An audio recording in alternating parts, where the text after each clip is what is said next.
Je vais vous accueillir le président.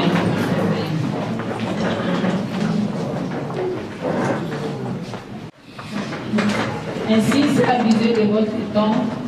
Avec votre permission, Monsieur le Président élu, vous avez la parole. Monsieur, bonjour. Tout le monde réalise aujourd'hui que M. Félix Tshisekedi a mis notre pays, la RDC, dans une situation extrêmement difficile. En effet, comme vient de le confirmer l'homme des premières loges, l'ancien président de la CENI, M. Corneille Nangaa, M. Tshisekedi, ne bénéficiant d'aucune légitimité, ne pouvait que faire totalement allégeance à M. Kagame, à qui il a tout donné, y compris l'adhésion cavalière de la RDC dans la communauté d'Afrique de l'Est. Avec la complicité de l'Ouganda, la porte de Bunagana a été forcée le 13 juin 2022, permettant ainsi au M23 d'entrer en RDC et d'occuper successivement Bunagana, Kiwanja, Rutshuru, Rubare, Rumangabo, Kibumba, Tongo, Bambu, Kishishe, Kichanga, Kilolirwe, Luonga, Kingi, Mushake et tant d'autres villages. Face à cette situation, le pouvoir de Kinshasa s'est montré incapable de décider de la fermeture de nos frontières, de la rupture des relations diplomatiques avec les pays agresseurs et pire, de doter notre armée des moyens nécessaires pour défendre l'intégrité de notre pays. Pour rappel, en juin 2021, M. Tshisekedi s'était plaint qu'on lui avait menti sur les effectifs de 21 000 militaires en opération dans les territoires de Béni, alors qu'en réalité, il n'y en avait que moins d'un tiers. Cependant, à ce jour, aucune sanction n'a été prise. De même, il avait été révélé que jusqu'au 18 août 2021, soit au 3e mois de l'instauration d'un état de siège inutile en Ituri et au Nord Kivu, au moins 74 millions de dollars avaient été débloqués à cette fin, dont 68% avaient été consommés par les différents états-majors à Kinshasa. Une fois de plus, aucun des auteurs de cette mafia n'a été sanctionné. Pire, pour les opérations en cours contre le M23 RDF, Rwanda Defense Force, M. Félix Tshisekedi entretient à dessein la cacophonie dans la chaîne des commandements par les déploiements incompréhensibles sur terrain d'une vingtaine de généraux. La guerre dans la partie est de notre pays doit cesser d'être un business. Mesdames et messieurs, l'on se souviendra par ailleurs que le 14 décembre 2021, les polices congolaises et rwandaises avaient signé un mémorandum d'entente pour établir une unité opérationnelle conjointe à Goma afin, soi-disant, de protéger la région de la contrebande. En réalité, la démarche consistait à sous-traiter la sécurité intérieure de la RDC et permettre au Rwanda de contrôler cette partie du pays qu'il convoite tant. C'est à raison que ce projet avait rencontré une opposition farouche auprès des Congolais. C'est l'occasion pour nous de féliciter nos frères et sœurs de Goma en particulier et du Nord Kivu en général et de leur exprimer notre reconnaissance pour avoir sauvé les pays de cette poussée accélérée du processus de sa balkanisation. pour contourner les refus des Congolais à l'entrée de la police rwandaise dans notre pays. M. Tshisekedi s'est accordé avec M. Kagame, son partenaire fiable, pour précipiter, sans le consentement des Congolais, l'adhésion de la RDC à l'EAC le 29 mars 2002.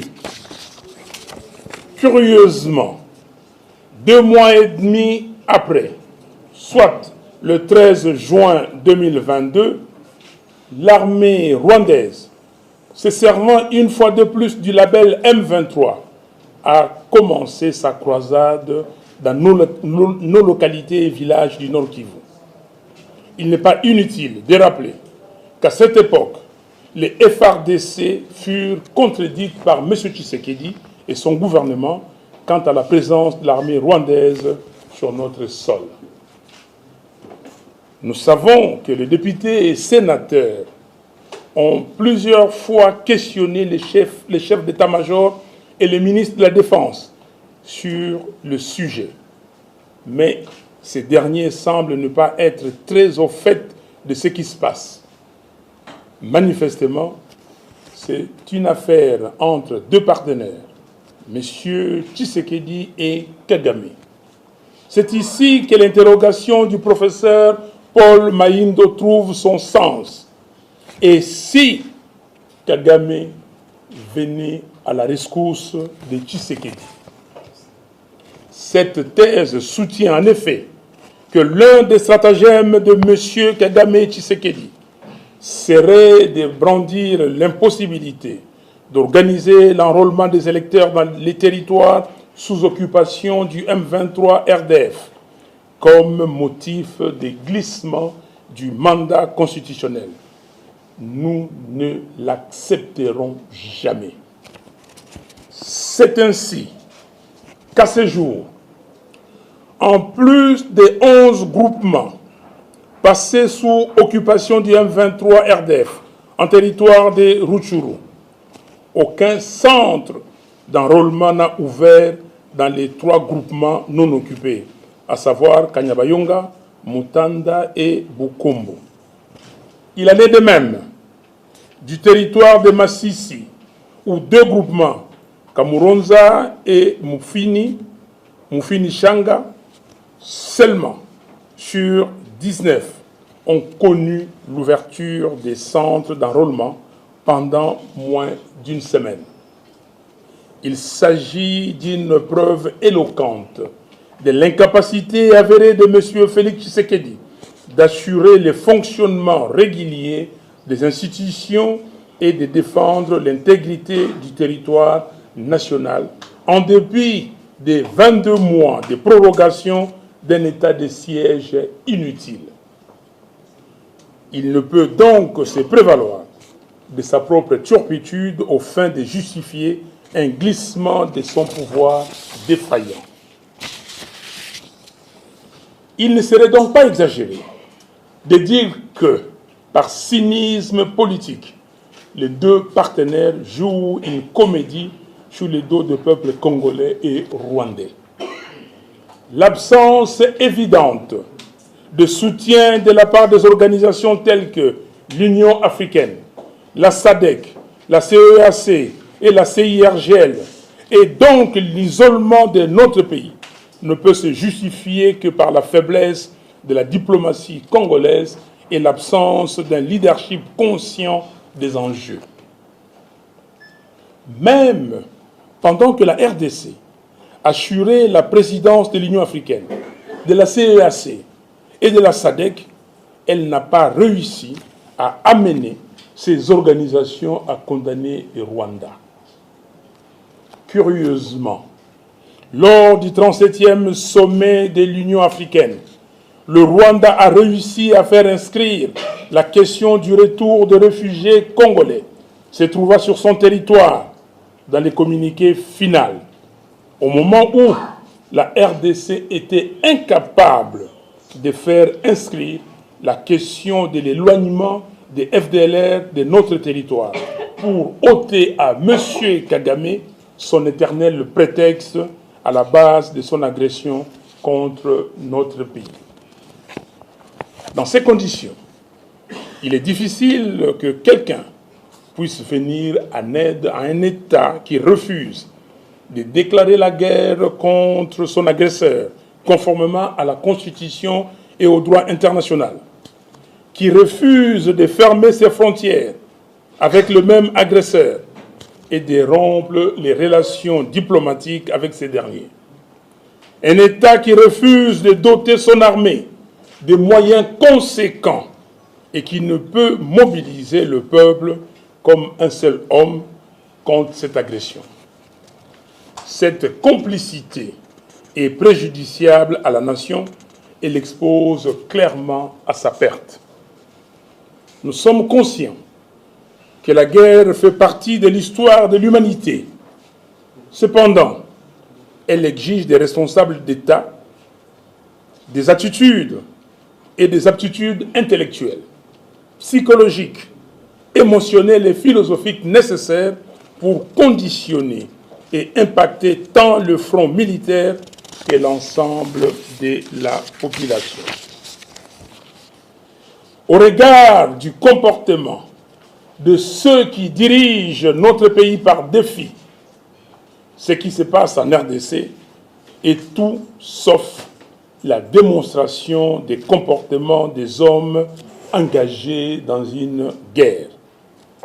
La complaisance, couplée à la jouissance affichée, la non-implication du peuple et l'abandon des militaires au front, manque de nourriture et d'équipement, l'insouciance vis-à-vis des populations livrées à elles-mêmes et exposées aux violences, la signature des accords remettant en cause notre souveraineté démontre à suffisance à la fois leur complicité et leur incompétence dans la gestion de cette situation.